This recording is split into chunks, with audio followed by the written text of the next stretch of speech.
I'm going to continue with Oneness versus the 1% by Vandana Shiva and Kartiki Shiva. The ecology and economics of interconnectedness. Both ecology and economics are derived from the ancient Greek word oikos, which means home. Ecology is the science of the household, while economics is supposed to be the management of the household. When economics works against ecology, it results in the mismanagement of the earth, our home. The prevailing climate crisis, water crisis, biodiversity crisis, food crisis are the different symptoms of this mismanagement. We mismanage the earth and destroy her ecological process when we do not recognise nature's capital is the real capital. Food and agriculture are areas where we see clearly that the failure of the industrial agricultural model imposed by global corporations, the so-called modern food and agricultural systems based on chemicals and GMOs may be presented as efficient and productive, but they use 10 times more energy, have already destroyed 75% of the planet's soil, water and biodiversity, and are responsible for 50% of the greenhouse gas emissions which are driving climate change. While industrial agriculture is promoted as a solution to hunger, it is responsible for 75% of all ecological and health problems prevalent at the global level. Hunger, malnutrition, obesity, diabetes, allergies, cancer, neurological disorders, and intrinsic to the design of the greed-driven, toxic-based food system. Colonisation transforms abundance into scarcity, driven by the greed of a few. The story of the 1%, the story of greed without limits, without respect for the rights of others, without responsibility for the consequences of their actions. It is this contest between sharing and greed, between interconnectedness and privatisation, between oneness and the 1% that lies at the crux of this book. In an economy dominated by the 1%, consumerism rules and the 99% are denied even the most basic sustainability rights, including the rights to food, to water, to work and to livelihoods. We are one earth family, we are interbeings. While pursuing my PhD, I became involved as a volunteer in the Chipko movement, a non-violent, peaceful response to the large-scale deforestation that was taking place in the Garhwal Himalayas by peasant women from the region who came out in defence of the forest. Chipko means to hug, to embrace. Women declared that they would hug a tree to protect them. Loggers would have to kill them before they felled the trees. Logging had led to landslides and floods and to scarcity of water, fodder and fuel. Since women's service were basic needs, scarcity meant longer walks for collecting water and firewood and a heavier burden to bear. Women knew that the real value of forest was not the timber for a dead tree, but springs and streams, food for their cattle and fuel for their hearths. The folk songs of that period said, "These beautiful oaks and rhododendrons, they give us cool water, but don't cut these trees, we have to keep them alive." It took the 1978 Uttarkashi disaster, which created floods all the way to Calcutta in Bengal, for the Indian government to recognise that the women were right, because the expenditure of flood relief far exceeded the revenues they were generating through timber. In 1981, in response to the Chipko movement, logging was banned above 1,000 kilometres in the Garhwal Himalaya. Today, a government policy recognises that in the fragile Himalayas, conservation maximises the ecological service of the forest. The women activists of Chipko became my professors in biodiversity and ecology. I have always said that I received one PhD on the foundation of quantum theory from the University of Western Ontario in Canada and a second one on ecology from the forests of the Himalayas. And women of the Chipko movement but both taught me about interconnectedness and non-separability. The women of Chipko taught me about the relationships between forest, soil and water, and women's sustenance, economies. Quantum theory taught me the 4 principles that have guided my thinking and my life's work. Everything is interconnected, everything is potential, everything is indeterminate. There is no excluded middle. We are interbeings. The quantum world is not made up of fixed particles but of potential. A quantum can be a wave or a particle. It is indeterminate, therefore uncertain. It is non-separable, non-local, therefore action at a distance becomes possible, and contrary to the mechanistic idea of nature-human separation, the observer creates the observed, and interactive, interrelated world becomes possible. While the mechanical views forms the basis of mastery and conquest over nature, and hence is at the root of the ecological crisis, quantum and ecological paradigms have the same underlying understanding of an interconnected universe. From the trees we learn unconditional love and unconditional living. From the dry leaves that fall we learn about the cycle of life, the law of return as leaves becomes humus and soil, protecting the earth, recycling nutrition and water, recharging springs, wells and streams. Forests also teaches enoughness as the principle of equity, enjoying the gifts of nature without exploitation and accumulation. The diversity, harmony and self-sustaining nature of the forest form the organisational principles guiding Indian civilizations. The Aranya Samskriti, roughly translated as the culture of the forest, was not a condition of primitiveness but one of conscious choice. My own biological life and ecological journey started in the forests of the Himalaya. My father was a forest conservator and my mother chose to be a farmer after becoming a refugee following the tragic partition of India in 1947. It is through the Himalayan forests and ecosystems that most of my learning of ecology took place. The lesson I learned about biodiversity in the Himalayan forest was transferred to the protection of biodiversity on our farms. Navdanya, the movement for biodiversity conservation and organic farming that I started in 1987, has saved seeds through creating community seed banks and has helped farmers make the transition from fossil fuel and chemical-based monocultures to biodiverse ecological systems nourished by the sun and the soil. Biodiversity has been my teacher of abundance and freedom and of cooperation and mutual giving, but the Chipko movement of the 1970s was not India's first. In an earlier Chipko in 1730 in Rajasthan, 363 people sacrificed their lives to protect their sacred Kheraji tree, Propris sinataria.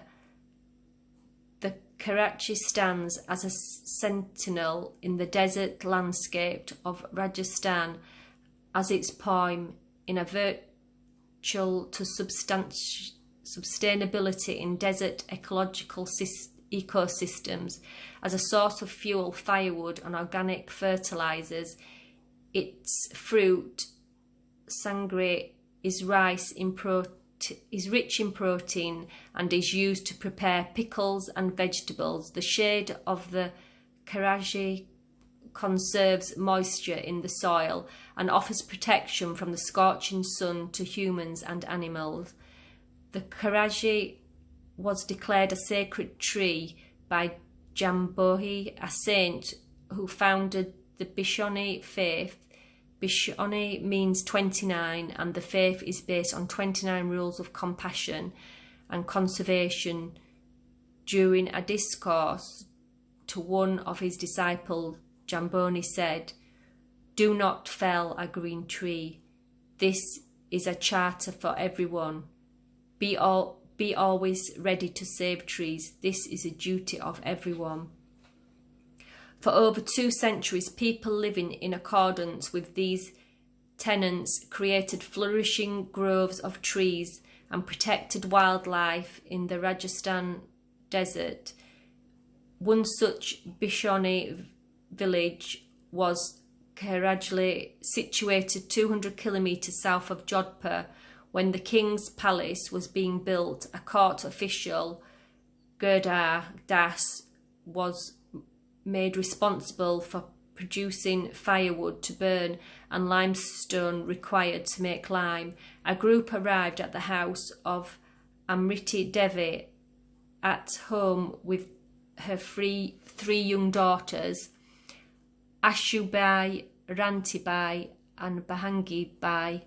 Amriti Devi had a giant karaji growing on her doorstep.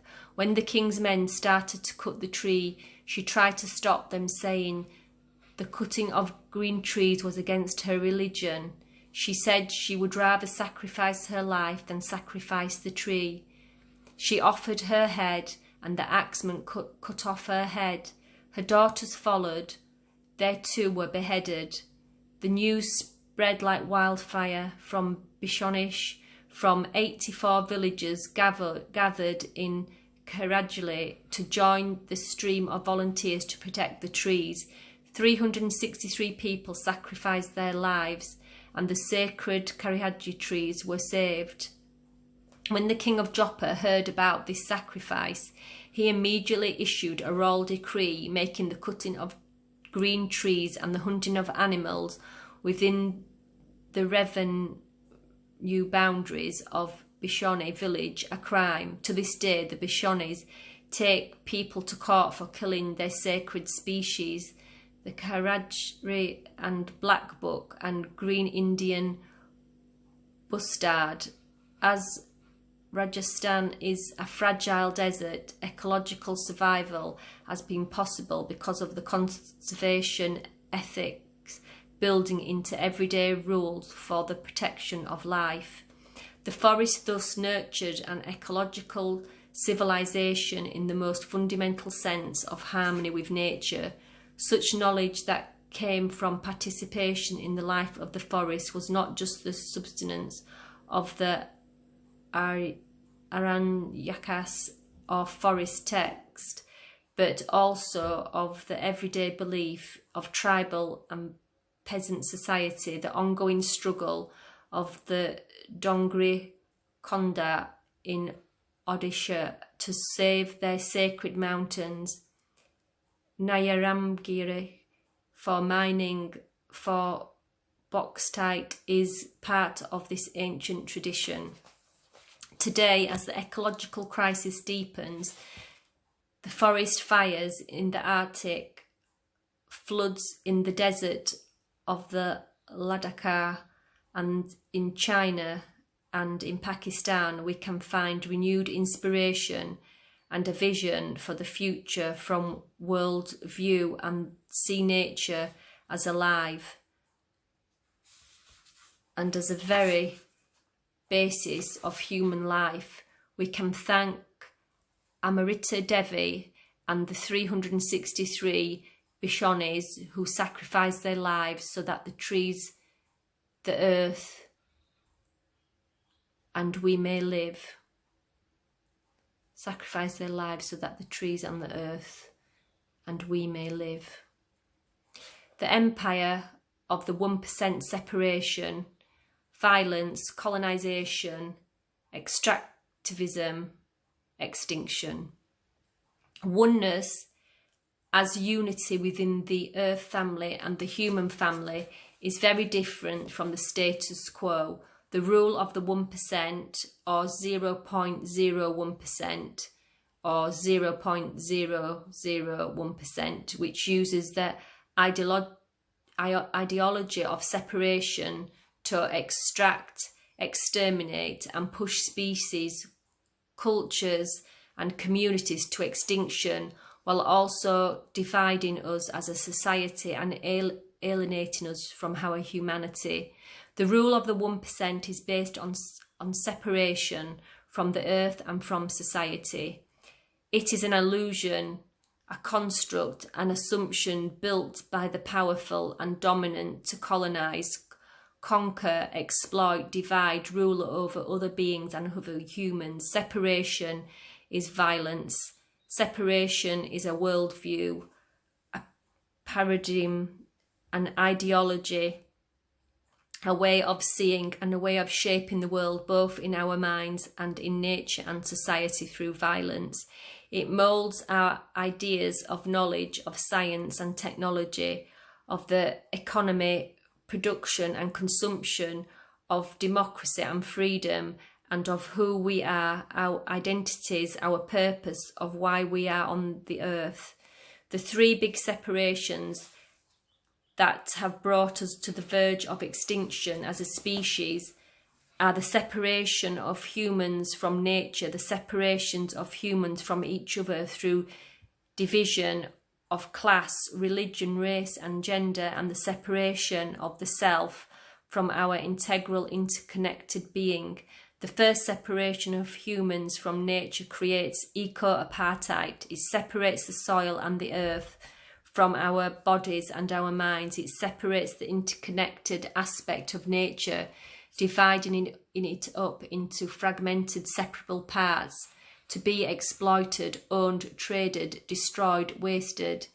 It separates the 1% from society. It separates the powerful from the consequences of their actions, creating the possibility of zero liability, zero responsibility. Separation allows a handful of men to imagine they are masters of the universe, who can conquer, own, manipulate and control nature and society for accumulating power and wealth without limits. Colonization led to the violent separation of people from their land, resources and territories. It continues to this day as greed for land and water and for timber and minerals feeds an extractive economy, while globalization rules for deregulation and the ease of doing business, uprooting communities easy. Old colonization violently appropriated the wealth and resources of societies in Africa, Asia and Americas and transferred it to Europe. God and religion was invoked through the narrative of the civilizing mission to transform these illegal acts and crimes against humanity into the rights of European kings and queens and of bandits, invaders and traders under their protection. In the British grabbed land and institutionalised Lagan tax in India, the contemporary 1% are using intellectual property to create monopolies over the seeds and food, our communications, our financial transactions and our friendships. The age of the robber baron began with the age of oil, which was also age of the rule of money. Standard Oil set up by the Rockefellers shaped the economic, political, technological world of today. Today, the real owners of pirated wealth derived from predatory economic systems have constructed legal forms to protect themselves and to escape liability. At the forefront of creating illusions for amassing wealth is the digital world, which is mining data, mining social relations through Facebook, mining real economies for profit. Digital money is replacing the real wealth of the people. E-commerce is displacing real commerce. Goods are still produced and distributed, albeit at higher ecological and social costs. Meanwhile, local economies, local businesses and local communities are slowly disappearing. The money machine facilitated by the mechanical mind, allows the 1% to extract wealth from nature and society, defining their extractivism as scientific, economic and human progress, the denial of self-organisation, intelligence, creativity, freedom, potential, autopoietic evolution and non-separability in nature and society is the basis of the domination, exploitation and colonisation, enslavement and extraction of nature and diverse cultures of women and indigenous people, of farmers and workers through brute power and violence. The result is an ecological crisis, a human crisis of hunger and poverty, of deepening inequality, of marginalisation and alienation, of uprooting, dispossession and the creation of refugees. Linear extractive systems based on violence are at the root of the economic equality and the polarisation of society into the 1% and the 99%.